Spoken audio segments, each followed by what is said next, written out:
team, welcome to episode 142 of Transition Talk, where we talk about dental transitions and how to navigate the sometimes messy path to practice ownership. If you're finding yourself at the beginning of the year feeling frustrated that you didn't close on your practice sale, or perhaps you're looking to close at year end, we're here to tell you that it's going to be okay. It can be difficult to see your goal come and go or to be nervous about meeting it, but I can assure you that most of the time, it's not the end of the world if you miss a closing date. In this episode, we'll discuss the advantages to closing at the end of the calendar year, factors that can affect closings, and how doctors can plan efficiently to close when you want. But first, hello, Mr. Loretto. Miss Ratcliffe, what is going on? This is the first time we're recording in 2026. Oh, gosh. Thank goodness. I was getting itchy in the holidays to do a little recording. I know. It's all I thought about is this podcast and you people. You know, the emotion of close, people get so upset on anything, really. Yeah, You know, you really want something, and then it just somehow is taken away, and then someone's jacking with you because they're taking it away from you. You know what I mean? That's true. Because they're kind of like taking it away, and they're in control, and then it's taken away from you, so now you're hurt. And then you've never done it, so you're a little panicked, and you're like unsure of what it means. But if you have a counselor, then you just complain to the counselor. Yeah, a little therapy session. A little therapy. That's what you get paid for. Speaking of therapy session, I need a therapy session. Okay. After my daughter, who is Lila. She's lovely. Long-legged Lila. Long-legged Lila has her permit, and I took her driving for the first time over break. And me and my husband do not have cars that are probably good to teach someone to drive. He's got a big truck, and I've got a little sports car. But we took her, and she actually did a very good job. Okay. We only had one moment where she kind of panicked on me. I told her I wouldn't make her do any hard turns, and she thought I said I wouldn't make her turn. And I said, well, Ella, I'm not sure how we would ever get back somewhere if we don't make a turn. And so when she gets frustrated, she gets, we all do that. But she did a really good job. You can tell the truth. You know for a fact our kids are nobody that we even have a close relationship listens to this podcast. Oh, that's true. That's true. You're saying she did a good job. Okay, but I will 100% hire someone to actually teach her to drive because we're going, 10 miles an hour. And when she'd go up to 15, I'd be like, I grab the side of the car when Chris drives. So I'm kind of a control freak. And so I just know myself, and I just know our relationship would not survive. Yes. Chris has warned me that this is going to be a difficult road for the two of you to navigate. The on-ramp to the highway might actually kill me. And so I found someone who will come pick her up and drive her and do all the hours. They will give her her driving test. I never have to take her to a DMV, which is crazy. It is. What a time to be alive. And Fun times. That was my break. But I'm proud of her, and it also really weirds me out. I'm kind of sad that she's going to be on her own driving within a year and a half or a year. That'll wear off. That'll so wear off. Don't you worry. It'll be fine. What's going on with you? Well, I'll stay on the driving update. I recently drove to Florida. And so that was a 12-hour journey. Well, we left a car there. Oh. Yes. So I left a car there, and I've been stressed all week because, when you're 57 years old and your sciatica is just acting up on you, I've been very stressed. Yeah. Because you can't sit in the car, and so I've been stretching. And so I did make the 12-hour journey, but it was only because I had to stop every 2 hours to stretch my legs. Oh, my gosh. This is so old. I can't believe I'm saying this. You had to plan your journey? Yes. But I just, we got there safely, and I went the speed limit for the first time. Did you map out all the gas stations? No. The good gas stations? No, I didn't. I didn't do that. But I have officially in the old category when I didn't speed during a 12-hour journey. This is the person who loves to break the law. I love to go as fast as possible and, Why? win a race. I don't know. I just was playing by the rules. Interesting. So you made it take longer. Yes, and stop longer. Than it would have. Yeah, it's probably a 10-hour journey, okay? But I made it, and now I'm okay to drive again. I just have to stretch every 2 hours. So I mainly drove the whole way because my wife always makes fun of me that I have to pull over and want her to drive. And so I kind of want to prove the point. Yeah. I kind of want to prove the point. I like it. You didn't want any help. I'm going to do this all myself. I got it. All myself. Well, enough for driving talk. Yeah, no more driving talk. We're going to talk about closing. Okay. We have 2 episodes on closing, episode 27 and episode 69. And I'm sure we talk about closing on a multitude of other episodes, but those 2 are focused on closing. Every year at the end of the year, there's a push for people to close, or people think you have to close at year end, or it's not going to be good, or it's going to be good. When in actuality, we'll talk about all these intricacies, but at the end of the day, just close. That's right. The transition, right? Like, I'll say this multiple times throughout this episode, but time kills deals. And it's because the transition process is pretty emotional. There's a lot going on. You still have a full-time job and a family and all the other things going on in your world. And then you're having this monumental event of selling your life's work or buying something for the first time. It can be exhausting. As we'll talk about, there are third parties that are a part of this process. And so the longer we drag it out, the more risk that something happens in any of those avenues that kind of derails it. And that's not what we want you to do. We want you to become an owner or sell your practice and move on with like the next chapter. And so let's start with the advantages, because there certainly are advantages of closing at year end. What are some of those advantages that you can think about? First, I want to say this 2 or 3 other times. Time kills deals. Time kills deals. And so the reason these things get dragged out beyond this kind of 30-day period is because there's not any organization. Mm-hmm. And it's left up to the buyer, left up to the seller. I thought we were doing this, and the bank and the lawyer. And so we've got to be able to kind of rein these people in and kind of keep them accountable along the way. So I thought that was a really important. I wrote down that. I'm going to repackage that. So advantages. Well, I think one of the advantages, if you are a seller, you have to think about what are the tax consequences. There are many times that a deal may want to be closed at the end of the year, but the effective date may be January 1st. And so theoretically it is done at the end of the year, but the official date is on the 1st, and it could just be for tax purposes for that seller. That seller, if you got to think about it, had income, both ordinary income and perhaps capital gains on their investments in the calendar year of that year. And then the next year, at the beginning, call it January 1, they perhaps receive this amount of money. I'm making the number up, $1 million. And perhaps, a very small portion of that was taxed as ordinary income. So it's a low income year. So there alone could be an advantage to that seller. From the buyer's perspective, we're really trying to get it done as soon as possible. So if that could be October, November, December, whatever that is, it's kind of nice when it's clean at the end of the year. We have a full year of financial statements. We've got all the tax returns from the previous year at that point done. And I think banks like it. Banks think it's nice and clean to see a whole full year, maybe not just a quarter, and try to project some things out. So I think from both a buyer and a seller perspective, you'll see a lot of deals get done kind of at that end of year just for these reasons. Yep. And I think too, I think some people assume that if you don't close at year end, maybe it'll cost more or it will be too complicated from an accounting standpoint. And I think it's just not true, right? If you think about the number of deals that we close a year, we only had 2 that closed at year end this year, right? And so the proportion of that, it's more a function of timing, probably more of like life things or like simply when the deal can get done. I also think about DSOs and other large businesses. They close deals all year long, every day of the week, month end. Is it cleaner? Can it be more efficient? Sure. But it's not a reason to delay or speed up a process that either you're not ready to close or delay it long term and risk there be some kind of challenge. I feel like a lot of this it's almost like an emotional date that you're coming up with. Oh, yeah.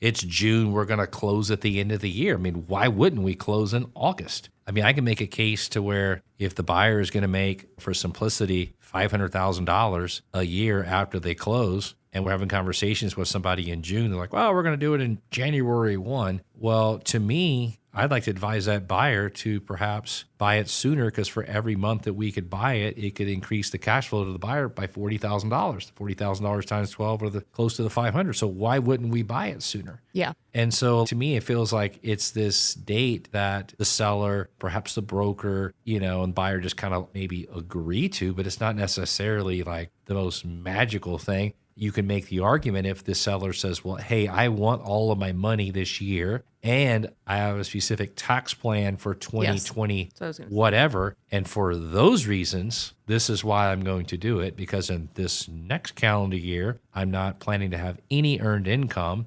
And for maybe the tax laws are changing or something in that specific seller, now it's a willing buyer that's willing to accept those terms and be willing to perhaps make less money along the way and agree to it just because that's the terms of the deal. Yeah, and that's what I was going to say. Like, if we're talking like a December 1st versus a December 31st or 15th, like, yeah, 100%. If a seller wants to delay it or a buyer wants to delay it, not a big deal. I think what I'm talking about here is more so like everything's ready and you could close in June and you're like, well, I don't know, we were going to close on year end because it's just easier. Right. No, that's way too much. That's inserting too much risk and too much time lost from a buyer's perspective, and then risk on the seller side that something changes in your particular kind of case or in the macro environment, and maybe lending changes or the loan now, like, something happens in the practice, something happens. We have had practices that had floods and fires and all kinds of things, right? So, I mean, like, you just kind of have to know that when you take something out of your control and just give it to time, you're just inserting additional risk that could happen. I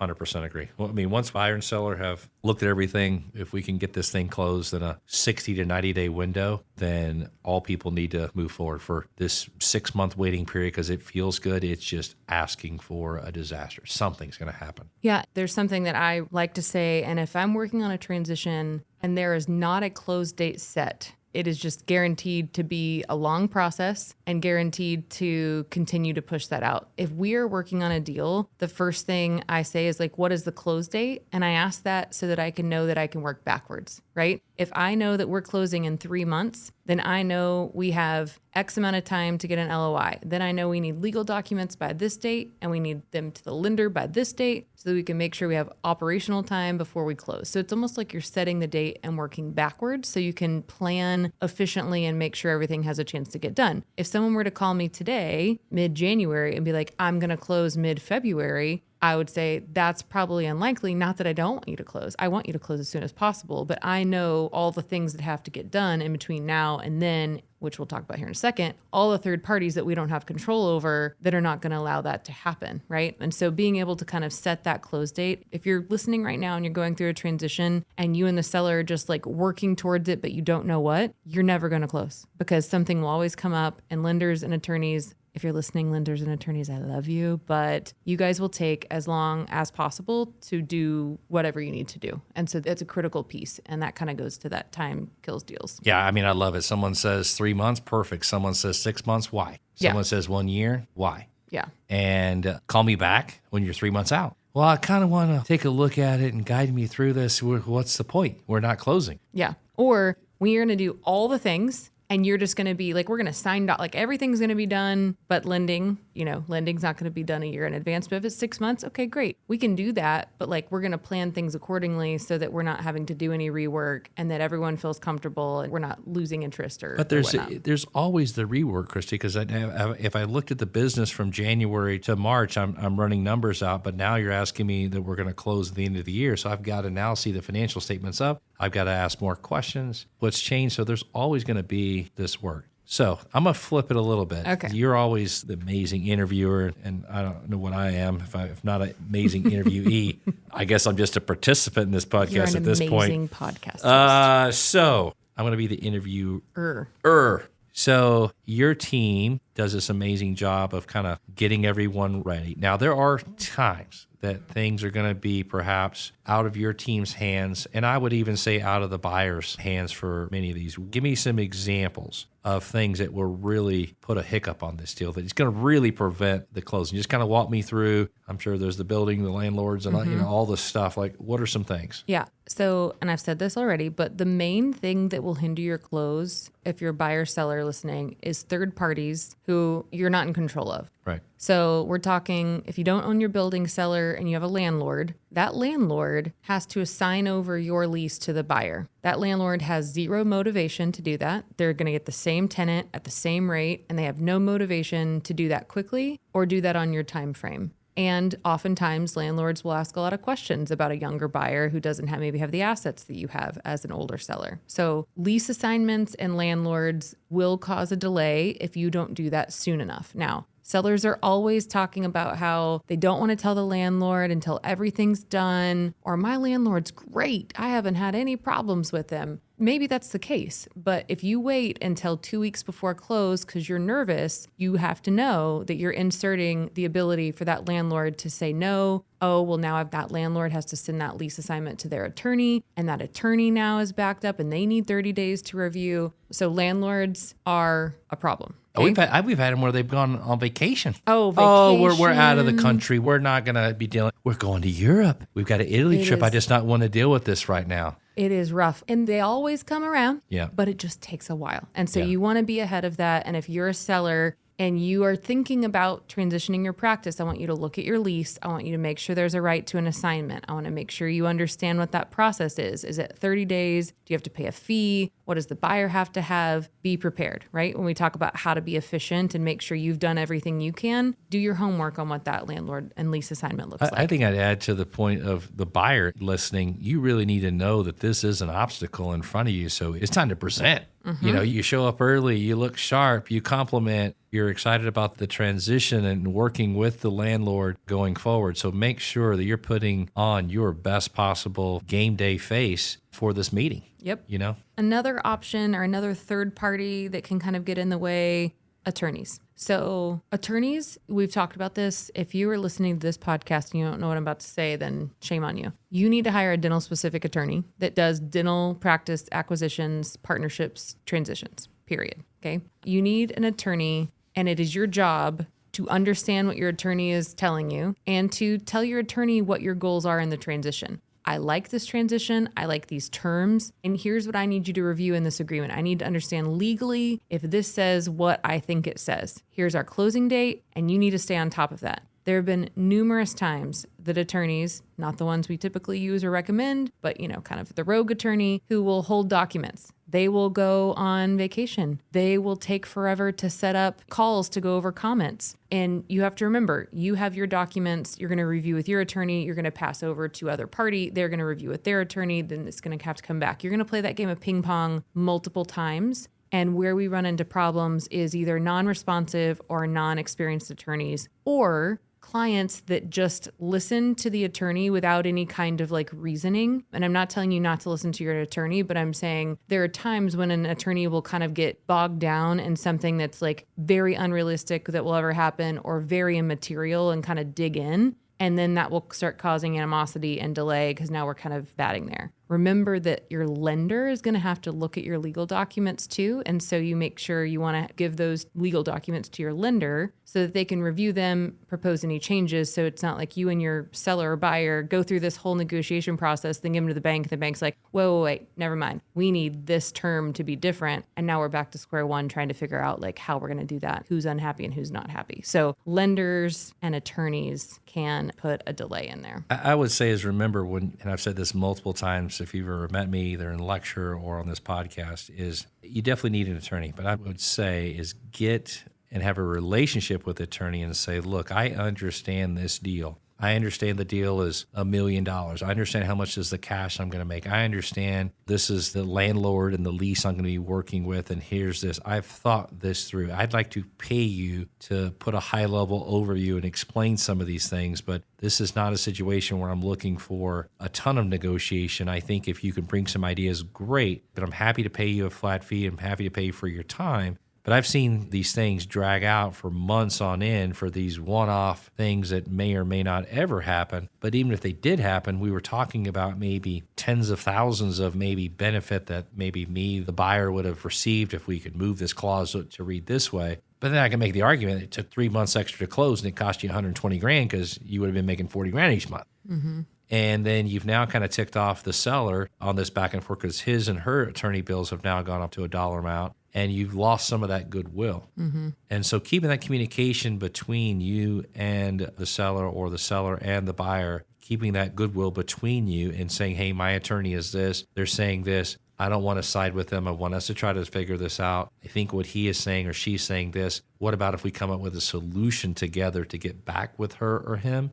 I think that is the way to handle it. It's just that most people, anytime you get in some type of conflict, you want to just, I don't want to deal with conflict, and I'd rather let these attorneys handle it at $400 an hour. And it's just, we're trying to get the deal done. And it's not because we get some type of commission on the deal. It's we're trying to get the deal done because that's what you're paying us to do, is to keep you on track. Yeah. And if you want to talk about year-end closing and missing a year-end close, like if your goal is a year-end close, one of the main hurdles is that think about timing of holidays and people and vacations, right? I mean, this happens in the summer, happens around the holidays. If we have a goal of closing on 12/31 or 6/30, let's just throw a summer date out there. You have to understand that attorneys and banks and landlords and buyers and sellers all go on vacations. And so building into your timeline the time that it's going to take and giving yourself a cushion and not pushing it to the last minute is incredibly important, because that's a huge hurdle with these third parties, is they have lives too, and they're going to go on vacation and do things.